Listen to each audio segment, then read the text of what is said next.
ሰላም ጤና ይስጥልን አድማጭ ተመልካቾቻችን፣ ዕለታዊ መረጃዎችና ዘገባዎችን ጀመጥቻለሁ።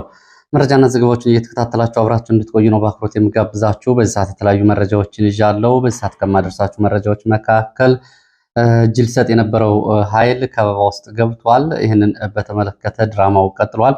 እጅ ሊሰጥ የተለያዩ ዝግጅቶች በመንግስት በኩል ተደርገው እጅ ለመስጠት ወደ ቦታው ሲንቀሳቀስ የነበረ በርካታ ኃይል በሌላ ኃይል ከበባ ውስጥ ገብቷል።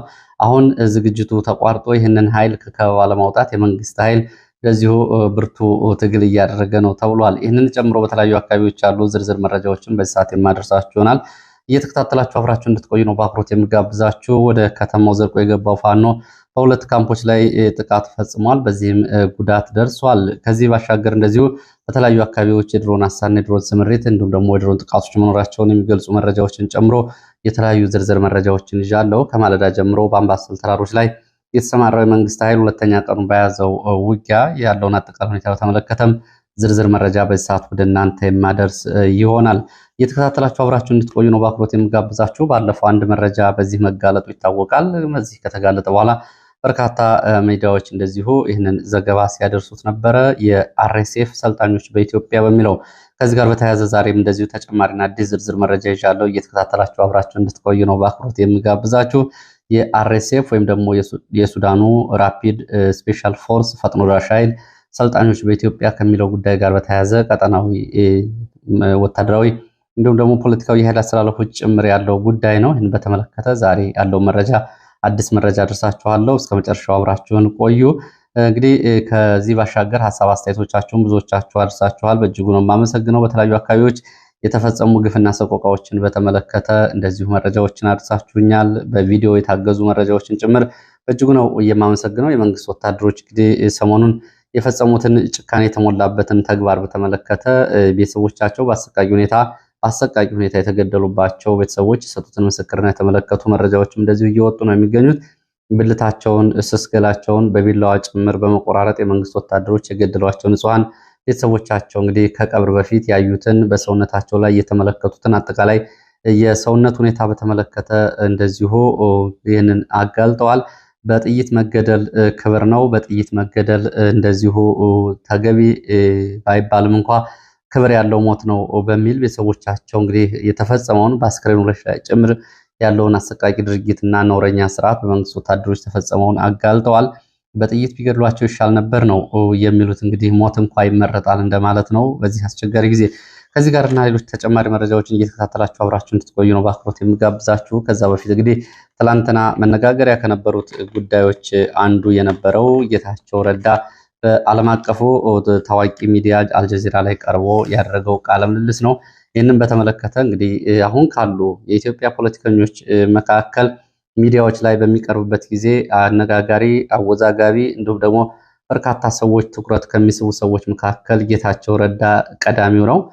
ጌታቸው ረዳ እንግዲህ የህወሓት በነበረበት ጊዜም የፌዴራል ባለስልጣን በነበረበት ጊዜም አሁንም እንደዚሁ ተመልሶ የአብይ አህመድ አማካሪ በሆነበት ጊዜ በሚዲያ የሚሰጣቸው ንግግሮች አወዛጋቢም እንዲሁም ደግሞ አነጋጋሪም ናቸው። በዛ ላይ የሀሳብ ፍሰቱም ጌታቸው በቀላሉ የሚታይ አይደለም። የፖለቲካ እይታውም በዛ ላይ የቋንቋ ደረጃውም ጌታቸው ከፍ ያለ ነው። ከዚህ አንጻር እንግዲህ ጌታቸው ማስታወቂያ ሚኒስትር በነበረበት ጊዜ ከተናገራቸው ንግግሮች እና ኃላፊነት ከማይወስድባቸው ነገሮች ጌታቸው በወቅቱ የኦሮሞና የአማራ ወጣቶች ያደርጉት የነበረውን ትግል በተመለከተ እሳትና ጭድ የሚል አገላለጽ መጠቀሙ ይታወቃል። የአዲስ አበባ ማስተር ፕላን እየተቃወሙ የኦሮሞ ወጣቶች እንዲሁም ደግሞ በተለያዩ አካባቢዎች በጎንደር በወቅቱ የነበረውን እንቅስቃሴ ቅንጅት በተመለከተ ጌታቸው ይህን ሲናገር ነበር።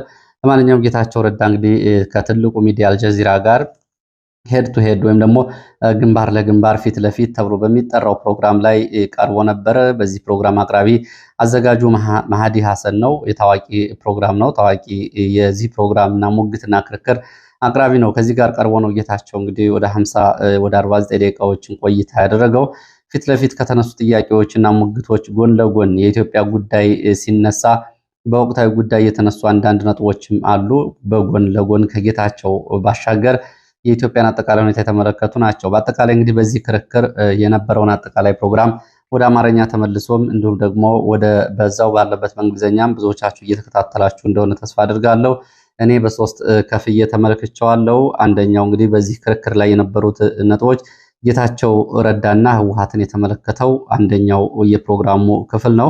ሁለተኛው ደግሞ አብይ አህመድንና የአብይ አህመድን ፖለቲካና የፖለቲካ ሚና የተመለከተው ነው በዚህ ጉዳይ ላይ እንግዲህ ከቀረቡት። ሶስተኛው ደግሞ በቀሪው አጠቃላይ የኢትዮጵያ ፖለቲካ ላይ የቀረበውና አጠቃላይ አስተያየት የተሰጠበትን ነው። በዚህ መሰረት እንግዲህ ጌታቸው ረዳ የቀረቡለትን ጥያቄዎች አከራካሪ ጥያቄዎች በተመለከተ ኃላፊነት ወስዶ ያልመለሳቸው በተዘዋዋሪ እየመለሳቸው አሉ። ከነዚህ መካከል እንግዲህ አብይ አህመድን ያስቀይማሉ ያላቸውን ጥያቄዎች ጌታቸው እንደዚሁ ለማለፍ ሲሞክር ይታያል። ቆይቶ ጋዜጠኛው መልሶ ሲሟገተውና ሲያስጨንቀው ደግሞ ያው በሌላ መንገድ መልሶ ይጠራቸዋል። የትግራይ ፖለቲካ ውክልናውንም ላለማጣት የአብይ አህመድ ወዳጅነቱንም ላለማጣት ነው እንግዲህ ጌታቸው ትናንት ሲሟገት ያመሻው። አጠቃላይ ሲታይ ይዘቱ ነው። አብይ አህመድን ላለማስቀየም እንዲሁም ደግሞ የትግራይ ፖለቲካ ውክልናውን ለማረጋገጥ በሁለት ጉዳዮች መካከል ጌታቸው እንግዲህ በዚህ ላይ ዥዋዥዌ ውስጥ ገብቶ ታይቷል። ሁለት ዛፍ ላይ በአንድ እግር እንደመውጣት ነው። አሁን ባለው ሁኔታ እንግዲህ የትግራይን ፖለቲካ ለማስከበር ጌታቸው እንደ ከሃዲ በሚታይበት የትግራይ ፖለቲካ ውክልናውን ለመያዝ እንግዲህ ያደረጋቸው ንግግሮች እንዲሁም ደግሞ አሁን የአብይ አህመድ የሰጠውን ስልጣንና የአብይ አህመድ ወዳጅነት ላለማስቀየም ነው። ጥያቄዎችን ለማለዘብም ሲሞክር ታይቷል። በስያለሁ እንደ ድሮ አልናገርም በሚልም ድሮ የተናገራቸውን ንግግሮች ኃላፊነት በተመለከተ በዚህ መንገድ ለማለፍ ሞክሯል። ጌታቸው እንግዲህ በትግራይ ጄኖሳይድ ተፈጽሟል ከሚለው እስከ መደመር መጽሐፍ ድረስ ጥያቄዎች ቀርበውለት በሁለት ዘመናት ሁለት አቋም ያሳየባቸውን ምላሾች ሰጥቷል። ጄኖሳይድ ተፈጽሟል ያልከው አንተ ነህ ተብሎ ለቀረበለት አዎ ተፈጽሟል ይላል። እንግዲህ ከዚህ ጋር በተያያዘ ማን ነው የፈጸመው ተብሎ ሲጠየቅ ጌታቸው ዙሪያ ሲዞር አጠቃላይ ጦርነቱን ግን የመራው አብይ አህመድ ነው በሚል ደምድሟል። ለማንኛውም እንግዲህ በዚህ ጉዳይ ላይ እኔ የተመለከትኩት ጄኖሳይድ የሚለውን ጉዳይ ዓለም አቀፍ ሚዲያዎች ጭምር ይህንን እንደ እውነታ እንዲወስዱት እየተደረገ ያለው ሂደት በዚህ ቃለ ምልልስ ውስጥ እንደሌላ ጉዳይ ጎን ለጎን የሚታይ ነው። ጌታቸው ረዳ ከዚህ ላይ እንግዲህ ሁለት ጉዳዮችንም አንስቷል። ይህም እንግዲህ ከዚህ ቃለ ምልልስ ላይ እንደ ታሪክ ሊወሰድ ነው። ጋዜጠኛው ጌታቸው ረዳ በአማራ ላይ የነሱ ታጣቂዎች የፈጸሙትን የጦር ወንጀል በተመለከተ ላነሳለት ጥያቄ የተናጠል ትዕዛዝ አልሰጠንም፣ በአጠቃላይ ግን ኃላፊነት እንወስዳለን ብሏል። ጌታቸው ረዳ እንግዲህ በወሎ፣ በጎንደር፣ በሸዋ የህወሓት ታጣቂዎች ለ8 ወራት አካባቢውን ተቆጣጥረው በነበረበት ጊዜ ለተፈጸሙ ግፍና ሰቆቃዎች ተናጠል ትዕዛዝ ባንሰጥም ኃላፊነት እንወስዳለን ብሏል። ይህም እንግዲህ በታሪክ ውስጥ የሚቀመጥ ነው። በትግራይ ላይም በአመራር ውድቀትና በአመራር ብቃት ማነስ ለደረሰው ቀውስ ኃላፊነት እንወስዳለን ብሏል። ጌታቸው እንግዲህ ወልቃይትን በተመለከተም አስተዳደሩ መፍረስ አለበት የሚል አቋም ነው ሲያንጸባርቅ የነበረው። ይሄ እንግዲህ ከጦርነቱ በፊት የነበረውን ስታተስኮ ፕሪቶሪያ የፈረመው እሱ ነው። ከፕሪቶሪያ በፊት ወደ ነበረው ሁኔታ መመለስ አለበት ከጦርነቱ በፊት የሚል አቋም ነው ያንጸባረቀው። ከነ ኮሎኔል ደመቀ ዘውዱ ጋር የምሰራውም ለትግራይ ጥቅም ነው፣ አብይ አህመድ ጋርም የምሰራው ለትግራይ ጥቅም ነው ሲል እንግዲህ ይህንን ተናግሯል። በዚህ ላይ ጋዜጠኛውና ደመቀ ዘውዱ እንግዲህ በዘር ማጥፋት እንደዚሁ ካሁን በፊት የወጣውን ሪፖርት አንስቶ ለማሳየት ሞክሯል። በዚህ በኩል እንግዲህ በቂ ምላሽ ያስፈልገዋል ከሌሎቹ ምሁራን። አያይዞም እንደ አብይ አማካሪነት የሚጠየቀውን ጥያቄ እንደ አብይ አማካሪነት ሲመልስ እንደ ፖሊሲ ሜከር ወይም ደግሞ ህጋዊ ፖሊሲ አውጭ ስላልሆንኩኝ እንደ አማካሪነት ብሎ ጥያቄዎች ለመሸሽ ይሞክራል። ከዛ ባሻገር ደግሞ አያይዞም እንደ አብይ አማካሪነት የሚጠይቀውን ጥያቄ እኔ እንደማስበው እኔ እንደማምነው እያለ ምላሽ ሲሰጥ ታይቷል። ይህ እንግዲህ አብይ አህመድ ላይ ያለውን አለመተማመን ጌታቸው ያሳያል። አማካሪ ነህ በዚህ ጉዳይ ላይ ጠቅላይ ሚኒስትሩ ተብሎ ሲጠየቅ እኔ እንደማስበው እያለ ነው የሚመልሰው። ስለዚህ ወይ አብይ አህመድ የሚሰራውን ጉዳይ እንደ አማካሪነቱ አያውቀውም ወይ ደግሞ አያምንበትም። ስለዚህ እኔ እንደማስበው እኔ እንደማምነው ነው። ከዚህ መካከል እንግዲህ የቀይ ባህር ጉዳይ፣ የአሰብ ጉዳይ፣ የኢሳያስና የኤርትራ ጉዳይ ተነስቶለት እኔ እንደማስበው እያለ ነው ምላሽ የሰጠው። በዚህ ቃለ ምልልስ እንግዲህ አማራን በተመለከተ የተነሱ ጉዳዮች መካከል የጌታቸው ረዳ ታጣቂዎች የፈጸሙት የጦር ወንጀል፣ ፋኖ አሁንም ውጊያ ላይ ስለመሆኑና ትኩስ ውጊያ ስለመኖሩ የተነሳው ጉዳይ፣ አሁንም ጦርነት መኖሩን እንደዚሁ እንግዲህ በዚህ ቃለ ምልልስ ላይ ከተነሱት ጉዳዮች ነው። ሌላው የወልቃይት አስተዳደርን በተመለከተ አሁንም ይህንን ጉዳይ በዚሁ ላይ ተነስቷል። ኤርትራን በተመለከተ በተለያዩ አቅጣጫዎች እንግዲህ ጥያቄዎች ተነስተዋል። አንደኛው በተለይ ከኤርትራ አብይ አህመድ አሁን በተደጋጋሚ ካነሳው የቀይ ባህር ጉዳይ ጋር በተያያዘ የኢትዮጵያና ኤርትራን ጉዳይ የተከታተሉ የኦስሎ ፕሮፌሰር ጭምር አስተያየት የሰጡበት ነው። ኤርትራ የተለያዩ ሚሊሻዎችን ታሰለጥናለች፣ አብይ አህመድን የሚቃወሙ ታስታጥቃለች። ከነዚህ መካከል የአማራ ሚሊሻ በሚል ፋኖንና ቲፒኤልኤፍን በዚሁ ቃለ ምልልስ ላይ አንስተዋል። አብይን በተመለከተ ደግሞ አብይ አህመድ አሁን እንግዲህ ታላቅ ኢትዮጵያ አድርጋለሁ በሚለው መንገድ ላይ ያለውን አጠቃላይ ሁኔታ በተመለከተ በተጋባዥ ፕሮፌሰሩም ጭምር የተሰጠው አስተያየት አለ። ተጋባዥ ፕሮፌሰሩ አብይ አህመድ ኢትዮጵያን ታላቅ አድርጋለሁ ቢልም ግን ከቀደሙት ነገሮች የተለየ ነገር እያደረገ አይደለም፣ አዙሪት ውስጥ ነው ያለው፣ ጦርነት አለ በሚል የኢትዮጵያን ሁኔታ በዛ መንገድ ገልጸውታል። ተጋባዥ ጋዜጠኞች መካከል እንግዲህ እና የአዲስ ስታንዳርዷ ጸዳለ ለማ ጌታቸው ረዳን የሞራል ጉዳይ የለብህም ወይ አሁን ከአብይ አህመድ ጋር ለመስራት እንደዚሁ ብለዋለች። በአጠቃላይ እንግዲህ በዚህ ቃለ ምልልስ ላይ እናንተ የተመለከታችሁት እንዳለ ሆኖ በእኔ ምልከታ አሁንም የቀረቡ የተፈጸሙ የጦር ወንጀሎች በሙሉ እንዳልተዘጋ ፋይላቸው ጌታቸውም ያምናል። አብይም በዚህ መንገድ ነው እየሄደ ያለው። ጉዳዩ በእንጥልጥል ላይ እንደሆነ አልጀዚራ ለማሳየት ሞክሯል። ጌታቸው ረዳ በትግራይ ጄኖሳይድ ተፈጽሟል አለውም፣ እሱም ተጠያቂ የሆነ የለም። በአማራ ላይ ጄኖሳይድ እና የጦር ወንጀል ተፈጽሟል፣ እሱም ተጠያቂ የሆነ የለም። አጠቃላይ ጉዳዩ በእንጥልጥል ላይ እንዳለ የትላንቱ ቃለ ምልልስም ለዓለም አሳይቷል። ለማንኛውም በዚህ በኩል እናንተ የተሰማችሁን አስተያየት ልታደርሱ ትችላላችሁ። ወደ መረጃዎቹ ነው የሚሄደው። ወደ መረጃው ሲሄድ ወደ መቀሌ የሚወስድን መረጃ ነው የማስከትለው። በመቀሌ ዩኒቨርሲቲ አቅራቢያ ማታ ማርታ ተብሎ የሚጠራው አደባባይ አካባቢ አመሻሹን ወደ ማታ አካባቢ ፍንዳታ ደርሷል። በፍንዳታው እንግዲህ ከተማው ውስጥ ከፍተኛ ድምፅ ይሰማ ነበር ነው የተባለው። የቦምብ ፍንዳታው ሰዎች በሚዘዋወሩበት ቦታ ላይ የፈነዳ ቢሆንም በሰዎች ላይ እስካሁን የደረሰ ጉዳት የለም ነው የተባለው። ከዚህ ጋር በተያያዘ ከፍተኛ ፍንዳታ ነው የተሰማው። ይህም ድንጋጤ ፈጥሯል። አንዳንዶቹ እንደውም ከአውሮፕላን የወደቀ ቦምብ ነው፣ ሌሎች ደግሞ ምንድን ነው በሚል ከተማው ውስጥ ወትሮም በቋፍ ላይ ያለው ሕዝብ ድንጋጤ ውስጥ ገብቶ እንደነበር ነው። ፖሊስም ከጉዳዩ ጋር እስካሁን ያለው ነገር የለም። በዚህ ሰዓት ከያዝኳቸው መረጃዎች መካከል ዋናው መረጃ አንዱ አርኤስኤፍ በኢትዮጵያ የሚለው መረጃ ነው። እንግዲህ የሱዳኑ ፈጥኖ ደራሽ ኃይል ወይም ደግሞ ጀነራል መሐመድ ደጋሎ የሚመራው ወታደራዊ ስልጠና መጀመሩና የስልጠና መርሃ ግብር እየተከናወነ የሚሆኑን የሚገልጹ መረጃዎች ናቸው የወጡት። ይህን አጋልጠዋል። በይፋ እንግዲህ ወታደራዊ ስልጠና መጀመሩን የሚገልጸው መረጃ በኢትዮጵያ ምዕራብ ቀጠና ምዕራብ ኢትዮጵያ ቤኒሻንጉል ጉሙዝ ክልል መንጊ ወረዳ ዳቦስ ወንዝ አቅራቢያ ትልቅ ወታደራዊ ማሰልጠኛ እየተዘጋጀ መሆኑ እንግዲህ የኢትዮ ፎከስ የመረጃ ምንጮች ባለፈው ማጋለጣቸው ይታወቃል። ዛሬ ደግሞ እንግዲህ ወታደራዊ ማሰልጠኛው በጀነራል ጌታቸው ጉድና የሚመራ ቡድን አስጎብኝነት ከአረብ ኤሚሬትስ የመጡ የሎጂስቲክ እና የመሳሪያ አቅራቢዎች ባሉበት ዝግጅት መኖሩ ነበር ባለፈው ተዘግቦ የነበረው። እንግዲህ ድርጊቱ ቀጠናዊ ወታደራዊ ፖለቲካዊ ጣልቃ ገብነቶች መገለጫ እንደሆነም ጭምር ተዘግቧል። ከዚህ ጋር በተያያዘ ህዳር 15 2018 ባለፈው ሰኞ ማለት ነው 56 ተሽከርካሪዎች እንደዚሁ ምልምል ወታደሮችን ሰልጣኞችን ይዘው ሮብ ዕለት እንደዚሁ በ17 ማለት ነው 70 ተሽከርካሪዎች ምልምል ወታደሮችን ጭነው ወደዚህ አካባቢ ሲንቀሳቀሱ መመልከታቸውን የመረጃ ምንጮች ገልጸዋል። ተሽከርካሪዎቹ ጃፓን ሰራሽ ትራከሮች ሲሆኑ በአረብ ኤሚሬትስ ያቀረበቻቸው እንደሆኑ ነው የመረጃ ምንጮቹ የገለጹት። ለዚህ አገልግሎት እንግዲህ 2000 እነዚህ ትራከር ተሽከርካሪዎች ለኢትዮጵያ ከአረብ ኤሚሬትስ እንደዚሁ ተልከዋል። ከነዚህ ውስጥ አሁን 126 የሚሆኑት ወደ ሀገር ውስጥ ገብተዋል ነው የተባለው።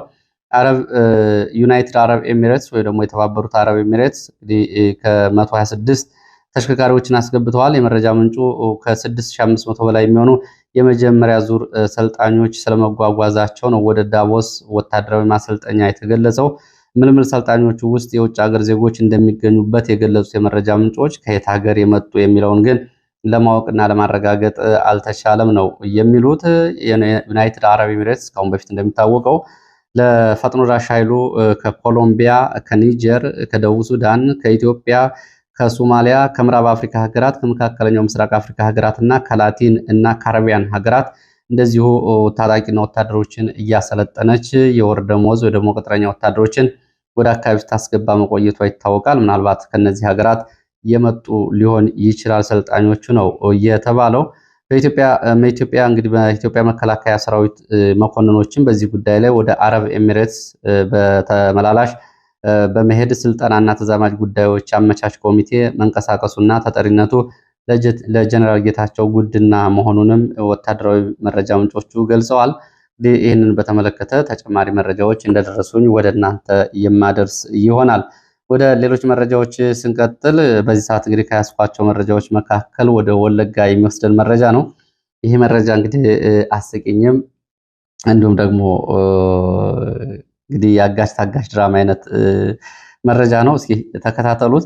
በወለጋ እንግዲህ ሆሮ ጉዱሩ ወለጋ ዞን ከዛ በፊት አንድ ሌላ መረጃ ላድረስ። የሆሮ ጉዱሩ ወለጋ ዞን ዋና አስተዳዳሪ መሬሳ ፊጨ አጃቢዎቹ መገደላቸው ተገልጿል።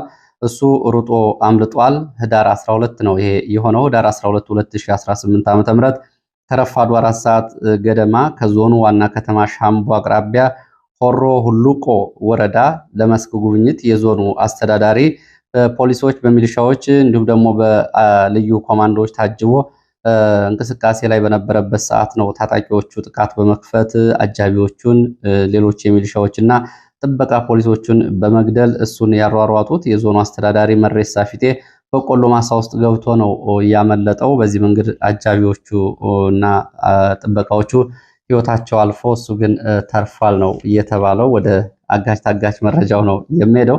ይሄ መረጃ እንግዲህ አስቂኝም ነው፣ ለብዙዎቹም ማስተማሪ የሚሆን ነው።